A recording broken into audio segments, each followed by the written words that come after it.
बिस्मिल्लाहिर्रहमानिर्रहीम। मैं हूं मोहम्मद कमरुज़्ज़मा कादरी और आप देख रहे हैं पाक 5 यूट्यूब चैनल। वीडियो शुरू करने से पहले हज़ूर नबी करीम सल्लल्लाहु अलैहि वसल्लम और उनके आल पर दुरूद व सलाम का नजराना पेश करेंगे। अल्लाहुम्मा सल्लि अला मुहम्मद व आले मुहम्मद। मोअज़्ज़िज़ नाज़रीन, आज की वीडियो का मौजू कोरोना वैक्सीन के हवाले से पाकिस्तान में गर्दिश करती हुई अफवाहें, उनका जायज़ा लेना है। नाज़रीन, जैसा कि आप जानते हैं कि हाल ही में कोरोना वैक्सीन लॉन्च हुई है और उसके बारे में सोशल मीडिया ऐप्स पर और दीगर चंद एक वेबसाइटों पर इस तरह की अफवाहें दर्ज हैं कि जिसमें लिखा गया है कि कोरोना वैक्सीन लगवाने वाले 2 साल के अंदर अंदर मर जाएंगे।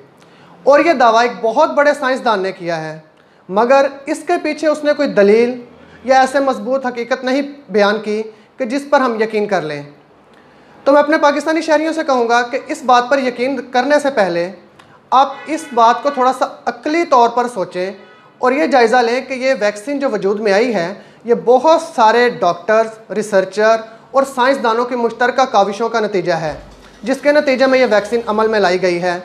और इसके साथ साथ आपको मैं ये भी कहूँगा कि इस तरह की बात पर यकीन करने से पहले आप ये देखें कि 99% साइंसदान एक तरफ और एक तरफ 1% बल्कि 0.1 साइंसदान और चंद एक वेबसाइट जो कि किसी भी मुल्क की ऑफिशियल नहीं है और किसी भी मुल्क के सरकारी बयानिए में ये नहीं कहा गया कि वैक्सीन नुकसानदेह है या इसको लगवाने वाले मर जाएंगे या इसके ऐसे रिएक्शन है कि उसके बाद कोरोना में मुब्तला हो जाएंगे।